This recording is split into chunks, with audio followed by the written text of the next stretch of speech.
something to remember the draft by is that phone conversation. I don't know if there's a clip out there of that, but I got to get my hands on it if I can. There is. I'll have hey, Rick, you're there on the social media end of it. I know it's on there, but just go to the Colts website, the call, and then you can just copy that link and send it over to Ed. But that's where it's at. It's on the Colts website, right. The call to Quentin Nelson. So Rick will get that out to you, Ed, right here in just a few minutes. But really, seriously, Aaron Rodgers, I mean, he should take Kirk Cousins out for a steak dinner because Kirk Cousins assured that he is going to get paid mammothly this year. Yeah, well, look, Rodgers should ask all these young quarterbacks to pitch in on that bill to take Cousins out because they're all licking their chops with what Kirk Cousins got deal-wise. Wentz is, and maybe Jared Goff at some point will be, and that really set a high benchmark. So, yeah, Rodgers deserves to get paid. But, remember, Rodgers is also – he's not getting any younger, coming off of an injury again. But, yeah, he certainly deserves to get paid. And he is the stir that stirs or the straw that stirs the Packers' drink, no doubt about it. And, the Packers are going to be a force in that division. They're going to contend with the Vikings, no doubt about it. That's going to be a tough battle. And then, like Rick said, the Lions – I like what the Lions did based on – I read a lot about how these players that Matt Patricia drafted are tough, physical, love to play the game type of players. And that's kind of what they had in New England, and that's kind of what he wants to bring to the Lions is that toughness, especially up front and being able to run the ball. So, I like that division a lot. The Packers, to me, made some great moves in the draft as far as they really bolstered their cornerback position. The defensive coordinator is new, Mike Pettin. He's a friend of mine. He used to be a high school football coach in this area, and I got to know him very well. His son and my son are fairly close.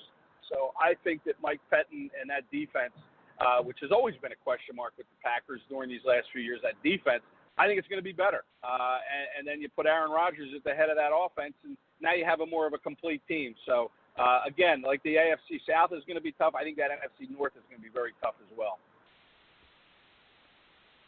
I totally 100% agree with you, Ed. And, Rick, as you said, you're an AFC North fan, and we just talked about the Minnesota Vikings. The Minnesota Vikings were one game away from the Super Bowl in their home field. The Minnesota Vikings, what say you as far as what they've been able to do in the draft and going forward to 2018? What do you think? Well, first of all, ask and you shall receive. Ed, that Colts phone call to Quentin Nelson is now on your Twitter account.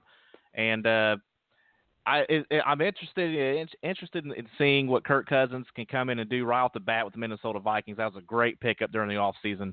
And just to add to those dynamic weapons, as you said, Ed, Dalvin Cook now coming back. Dangerous team. Going to be right there at the Eagles for the best team in the NFC. But also, Ed, question, what about the Atlanta Falcons this year, picking up Calvin Ridley? Now he joins Julio Jones, Matt Ryan, Mohamed Sanu, Dante Freeman. That is going to be a scary offense to contend with. So I think the Falcons could potentially be right there with the Vikings and the Eagles. That's a great point. And the Eagles open with the Falcons. That's the kickoff. That's the spotlight game that starts the season on that Thursday night before the opening weekend. And let's look. The Falcons almost beat the Eagles in that first playoff game. That divisional round last year, they were just a completion away. They had the ball 4th and goal, and they threw the incomplete pass late in the game. Otherwise, they might have beaten the Eagles, and, history would look a little different right now. But, yeah, you can't discount the Falcons. And, boy, you're right. That offense is going to be dynamic. You put Ridley up there with Jones and Sanu, and that was already a dangerous offense without Ridley. And then you factor in the run game, their ability to run the football. That's an offense that could lead the league in scoring potentially. They did during their Super Bowl run 2 years ago when it was like a pinball game, just putting points on the board left and right. The question with them, though, is going to be the defense. Have they done enough on that defensive side of the ball to kind of keep teams at bay while that offense does its thing? That's the question with the Falcons. And that's, to me, everybody thought the Vikings were going to kick off the season with the Eagles. But I love this matchup with the Falcons, in that opening, that Thursday night game. I think it's going to be a great matchup. Their first game last year in that playoffs was a terrific ball game. I think it's going to be another good one. It could set a tone for the season for Atlanta.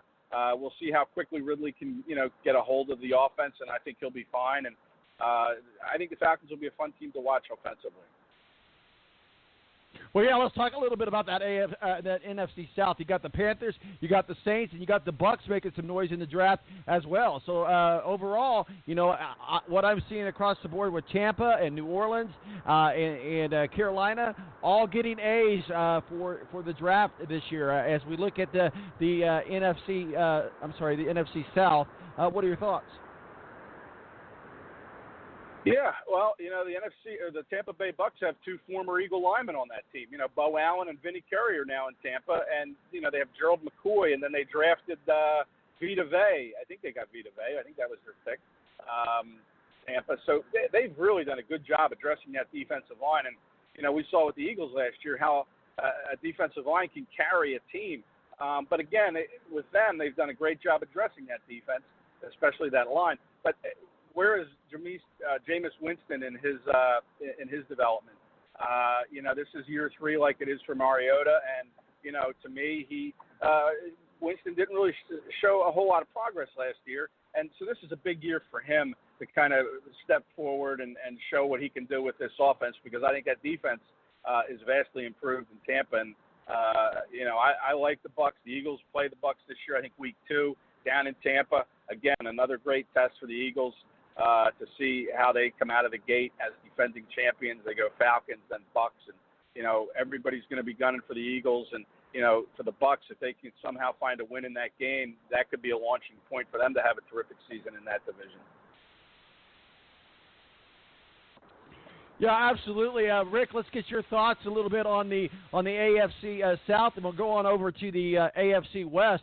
Josh Rosen ends up with the Arizona Cardinals. That's definitely a home run hit for them, and certainly an indication that no longer the quarterbacks go to Arizona to be put out to pasture. Rick, go ahead.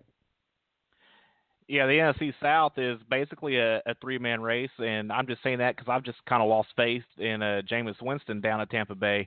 But, they were thinking that maybe Sean Payton might, throw a curveball, pick up Lamar Jackson to kind of back up Drew Brees. And, Drew Brees might play for another 5-10 years. Who knows? But that was kind of the rumor, and that didn't happen. So they're still all in on Drew Brees. He's still he's a Hall of Famer.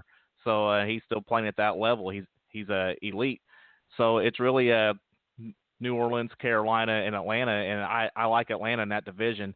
And as far as Josh Rosen goes to Arizona, I also think it's a great spot for him to land. He gets to sit behind Sam Bradford and kind of pick up some of that offense. And, Bradford's a great veteran to learn from, so I think it's a great situation for Josh Rosen. And let's talk a little bit about this AFC West. You've got the Cardinals, you've got the Rams, you've got the 49ers. All of these teams, especially the Rams and the 49ers, made an impact in 2017, and they're looking to capitalize on that momentum in 2018. Go ahead. Yeah, Josh Rosen, again, one of those players, one of the quarterbacks taken in the top 10, one of the 4, and the book on him is he's a terrific passer. But a little bit slender through the shoulders. Can he hold up? But, Eli Manning's not exactly built like an Adonis either, and he's been one of the most durable quarterbacks in this league. So, he plays the game Manning does to stay healthy and does a good job of it. Hopefully Rosen can learn how to do the same thing. But, yeah, Arizona admitted they kind of got beat last year on Patrick Mahomes when the Chiefs traded up to, I think, the 10th spot to pick Mahomes. The Cardinals were hoping to take him last year. They wanted the quarterback. They didn't get him. So they were aggressive. They jumped up a few spots, and they grabbed Rosen. And, to me, given Sam Bradford's health history, it wouldn't surprise me if Josh Rosen is the starter day 1 there and Sam Bradford is just a backup. But, we'll see how Rosen, again, can adjust if he can stay healthy, too, with that slender frame of his. But, yeah, I like the NFC West a little bit. The 49ers, of course, are, I guess, the team to watch there with Garoppolo and, some of the things that they've done. They got the tackle to protect him. I think they went offensive line again later in the draft. The 49ers did. So they sure did. They went Mike McGlinchey from Notre Dame. Yeah, McGlinchey. Right. And with the first, I think, didn't they go with another lineman later, Rick? I think they might have. I don't think know. You're right.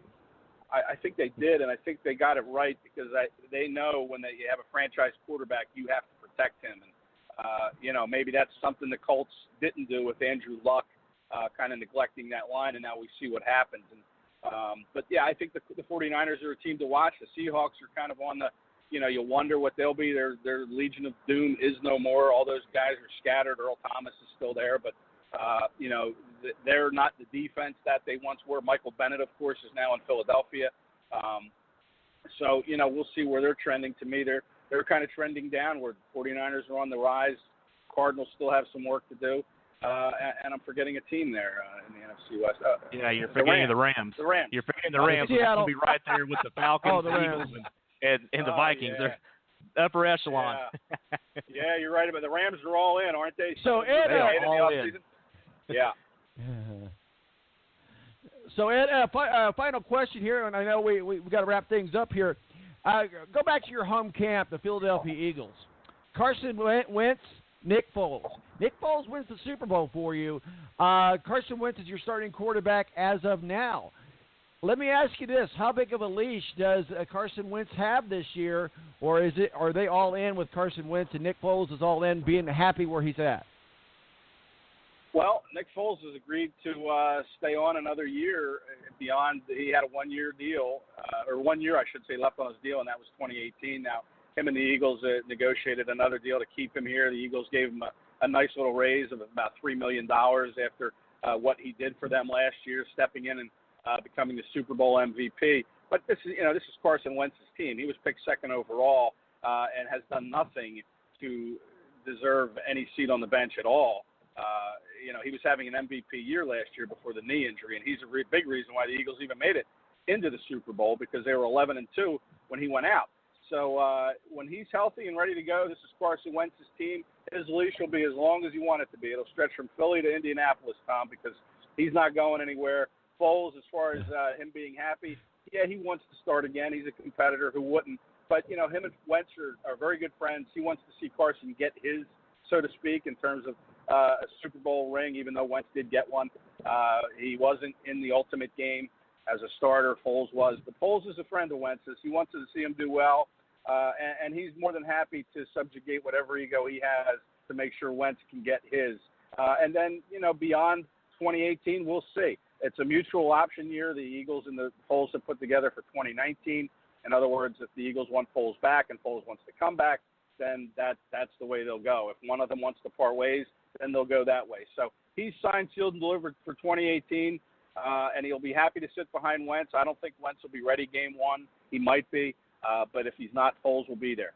Having said that, of course, now he'll probably get traded today. But, no, I think that's usually how it goes. Yeah. Ed Kratz, beat writer for the Philadelphia USA Today, our official NFL contributor. Ed, where can people find your work and your masterpieces, sir? Well, hit me up on Twitter, at Kratze, Kracze. You can find my stuff there. And, we have a busy day today. 4 more rounds of the draft. Colts will be busy. The Lions will be busy. The Eagles, of course, will be busy. And, it's a beautiful day in Philadelphia, and I'll be sitting inside all day watching this draft. But, listen, it's a living. All right, buddy. Well, we'll be following you on Twitter, and we'll see what happens in today's draft. And thank you for joining us, sir. You have yourself a good draft day, sir. Yes, thanks, guys. Always a pleasure. Thanks. Ed Kratz, beat writer for the Philadelphia Eagles and USA Today, our official NFL contributor. And, Rick, you're our executive producer, but you know Ed for a while now. And Ed brings a lot of value to this show, so certainly glad that Definitely. he was able to help in our success of the show on Thursday night. I thought that was a great show. Those that missed it, I need to go check it out on Apple iTunes. Used to be iTunes, which is now Apple Podcast, iTunes, and Stitcher, and coming soon, Spotify and iHeart. Yes, we are everywhere, Rick, and Rick is doing a great job of maintaining our platforms for us as well. Rick, we haven't had a chance to talk about the AMVETS today. Talk with us a little bit about how people can get involved with the AMVETS and Veterans organization. Well, AMVETS is just been a veterans organization helping out, fighting for the benefits our veterans are entitled to since World War II.